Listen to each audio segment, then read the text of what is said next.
selesai.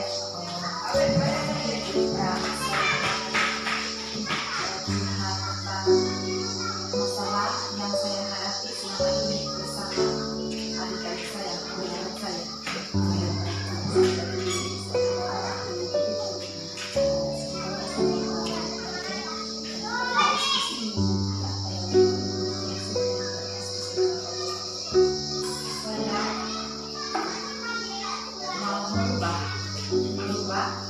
Sistem pembelajaran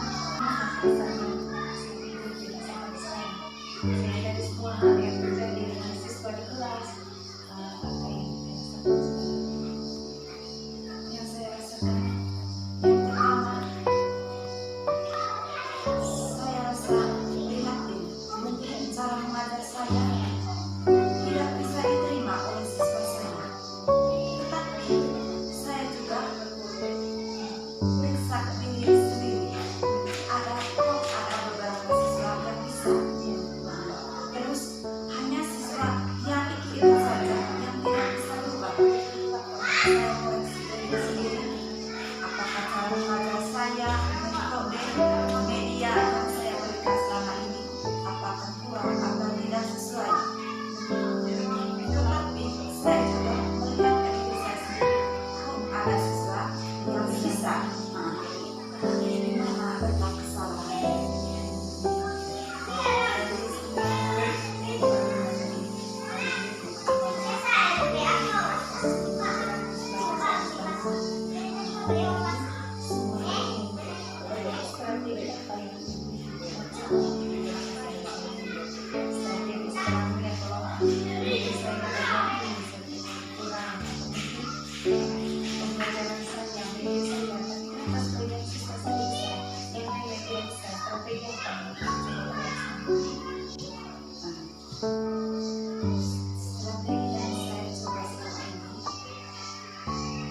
Anak-anak yang lain yang bisa, saya fokuskan lain.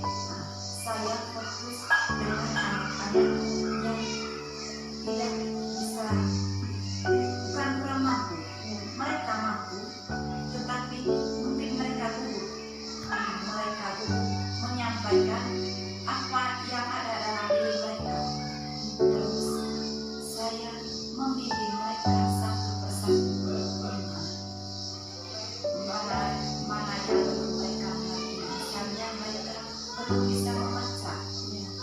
Terus saya sediakan kartu huruf. Mungkin mereka bilang, kami melatih sama seperti anak kelas 1. Kami harus mengulang kembali materi, menyediakan kartu huruf, kartu bilangan sama seperti mereka waktu kelas 1. Tetapi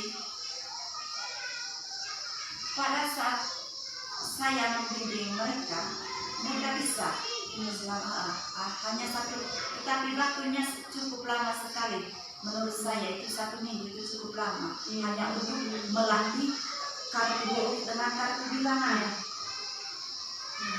Terus saya membimbing mereka, tetapi pada saat saya membimbing mereka mengetahui huruf apa, bisa menggabungkan kata demi kata. Tetapi pada saat saya tanyakan kembali esok hari, mereka tidak tahu. Untuk mengatasi hambatan itu, Ibu Devi sudah coba bagaimana membimbing mereka satu-satu.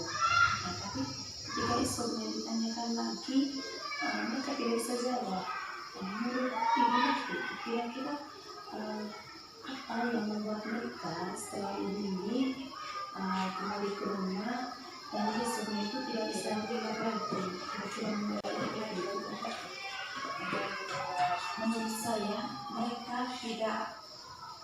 Yang pertama, mereka belajar di depan saya itu karena mungkin mereka merasa takut. Yang pertama merasa takut karena saya guru. Jika di rumah mereka bisa melawan orang tua mereka. Jika mereka disuruh belajar, tetapi mereka tidak mau, orang tua mereka tidak memaksa mereka karena murid menganggap mereka hanya sebagai orang tua, tidak sebagai guru. Padahal guru yang pertama itu adalah keluarga, kedua orang tua khususnya. Mau merubah sistem pembelajaran yang saya laksanakan selama ini, karena pada saat saya kunjung ke kelas minat terkait ada banyak sekali perubahan, mulai dari siswa, perubahan ruangan kelas, dan banyak lagi. Tadi itu untuk mengatasi hambatan itu Ibu Devi sudah coba bagaimana membimbing mereka satu-satu. Nah, tapi ketika esoknya ditanyakan lagi, mereka tidak bisa jawab. Menurut Ibu Devi, kira-kira apa yang membuat mereka setelah ini kembali ke rumah dan besoknya itu tidak bisa melihat lagi, tidak melihat lagi? Menurut saya, mereka tidak. Yang pertama, mereka belajar di depan saya itu karena mungkin mereka merasa takut. Yang pertama merasa takut karena saya guru. Jika di rumah mereka bisa melawan orang tua mereka. Jika mereka disuruh belajar, tetapi mereka tidak mau, orang tua mereka tidak memaksa mereka karena murid menganggap mereka hanya sebagai orang tua, tidak sebagai guru. Padahal guru yang pertama itu adalah keluarga, kedua orang tua khususnya.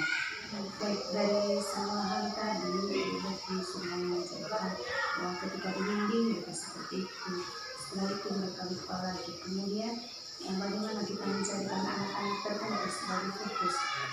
Kemudian Ibu kan pernah masuk di kelasnya saya. Kalau menurut itu sendiri tadi itu ingat di kelasnya saya itu pembelajarannya seperti ini. Kalau misalnya yang waktu IT dengan Ibu masuk itu, saya sedang memperhatikan pembelajaran berdiferensiasi. Pembelajaran berdiferensiasi itu bagaimana kita mengumpulkan anak itu berdasarkan kategori, misalnya berdasarkan kemampuan. Anak yang berkemampuan lebih dikelompokkan lain, yang sedang dikelompokkan lain, kemudian yang rendah dikelompokkan lain.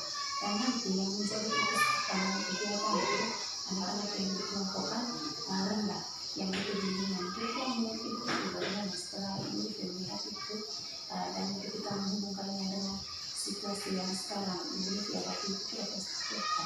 Ya, terima kasih. Untuk ke depan, setelah saya mengunjungi kelasnya belajar waktu itu untuk proses diferensiasi, proses pembelajaran diferensiasi, saya ada niat dalam diri supaya saya harus mempraktikkan pula di dalam kelas saya proses pembelajaran diferensiasi itu, mengelompokkan siswa, ada yang mampu, kurang mampu, dan yang sama sekali tidak mampu. Dan fokus saya untuk ke depan itu membimbing mereka yang kurang mampu, bukan berarti melepaskan mereka yang mampu. Tetap membimbing mereka, tetapi saya hanya fokus kepada mereka yang kurang mampu. Saya sangat setuju. Saya kira itu sebuah ide yang baik bagaimana kita berkolaborasi, kita bekerja sama untuk anak-anak kita. Dan saya yakin ketika Ibu Devi nanti terapkan ini, Ibu Devi akan mampu mengakomodir semua kemampuan siswa. Pembelajaran diferensiasi itu efektif, dan saya sangat menyukai dan sangat Ibu Devi. Kalau memang seperti itu, kira-kira kapan kita bisa mulai dengan pembelajaran diferensiasi di kelas? Bagaimana kalau mulai hari Senin kita memulai proses pembelajaran diferensiasi? Saya kasih waktu untuk itu. Kemudian dari semua ini itu untuk di sekolah. Nah, sekarang bagaimana rencana Ibu Devi untuk mengatasi kurang belajarnya anak di rumah? Kalau di sekolah tadi kan sudah, nanti kita akan menerapkan pembelajaran diferensiasi. Kalau di sekolah nanti seperti apa? Di rumah nanti saya konsultasi dulu dengan orang tua supaya ada waktu sore hari. Nah, mereka ada waktu untuk menerima waktu yang diberikan, yang saya berikan kepada mereka supaya saya ada waktu mulai jam 4 sore sampai jam 5 membimbing siswa dari rumah ke rumah. Membimbing siswa khususnya mereka yang kurang mampu. Tetapi sebelum itu dilaksanakan, tapi saya harus mendekatkan diri kepada orang tua dulu, konsultasi dengan mereka, apakah mereka bersedia saya kunjung ke rumah mereka untuk membimbing anak mereka sekaligus siswa saya secara pribadi. Itu rencana yang sangat baik dan pastinya orang tua akan sangat mendukung. Apalagi ketika kita sebagai guru harus merelakan waktu kita di sore hari untuk membimbing anak. Nah, kalau untuk bimbingan di rumah ini kira-kira bisa dilakukan. Bagaimana kalau setelah proses pembelajaran diferensiasi hari Senin, besoknya kita bisa kunjung ke rumah siswa. Saya konsultasi dulu dengan orang tua. Saya yakin pasti orang tua akan sangat mendukung kegiatan itu. Dan tentunya terima kasih untuk semua proses yang kita lewati, baik di sekolah, kemudian kita juga di rumah. Sekarang kira-kira nanti yang menjadi ukuran keberhasilan kegiatan kita itu seperti apa? Maksudnya di sekolah ukuran keberhasilannya itu ketika siswa bisa apa, kemudian di rumah ketika siswa bisa apa. Di sekolah misalnya saya menyuruh siswa membaca, ya kan?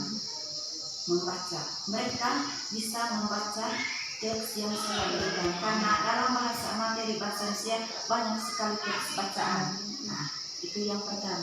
Yang kedua, dalam matematika, siswa itu tahu perbedaan antara bangun ruang dan bangun daftar melalui media yang saya berikan. Dan mereka juga bisa menggambar sendiri. Terus menggambar sendiri bangun-bangun tersebut sesuai suruhan saya.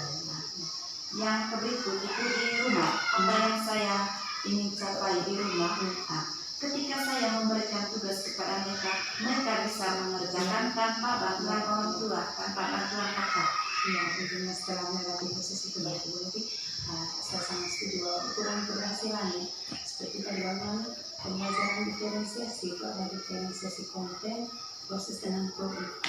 Ketika para aktif mereka mampu menyelesaikan sesuatu, memecahkan soal, membedakan bangunan, berarti mereka sudah melaksanakan dengan baik itu diferensiasi produk yang mereka hasilkan. Terus ukuran keberhasilan di rumah tadi yaitu anak-anak bisa belajar, kemudian ketika di sekolah diuji lagi mereka bisa mengerjakan tugas, dan tentunya dalam proses bimbingan di rumah juga mereka bisa melakukan. Terima kasih Bu Levi untuk semua rencana ini. Kemudian apa komitmen Ibu Levi dan tentu komitmen kita bersama ke depannya untuk kegiatan ini setelah nanti tadi dalam perencanaan itu kita mau mulai di sekolah yang hari Senin, kemudian di rumahnya kegiatan sore hari setelah hari Senin. Apa komitmen Ibu Levi untuk semua proses ini? Komitmen saya semoga proses pembelajaran yang sudah direncanakan ke depannya dapat berjalan dengan baik, dan seterusnya saya harus menggunakan proses pembelajaran diferensiasi bukan hanya untuk sekarang tetapi untuk selanjutnya. Saya sangat suka itu, mantap sekali bagaimana kita punya komitmen untuk kemajuan ke depan. Terus untuk menjalankan semua komitmen ini itu akan kita lakukan siapa bersama kita. Karena pada saat itu saya mengunjungi kelasnya Kak Eca untuk melihat proses pembelajaran diferensiasi. Saya minta waktunya Kak Eca supaya banyak yang paling dalam bersedia mengunjungi kelas saya supaya memantau proses pembelajaran diferensiasi di kelas saya. Siap. Hari Senin sudah saya akan ada waktu, kita akan bersama-sama dan tentunya kita akan melewati semua proses ini bersama, baik dalam pembelajaran diferensiasi di kelas, kemudian itu juga terima kasih untuk pengertian dari kita akan bersama-sama untuk melakukan ini. Dan setelah semua ini, kapan kita bisa melakukan diskusi lanjutan untuk membahas bagaimana kegiatan yang telah berjalan? Bagaimana kalau begini kita setelah proses pembelajaran diferensiasi di kelas dan esoknya mengunjungi orang tua, mengunjungi rumah siswa, Bagaimana kalau 1 hari setelah itu kita melakukan evaluasi secara Nanti untuk tindak lanjutnya kita mesti kita lakukan evaluasi, kita lihat bagaimana dengan kurang tersebut selesaikan. Sekian itu saja soalnya saya tidak masih mau terima kasih Kaca. sama-sama sampai ketemu hari Senin. Terima kasih.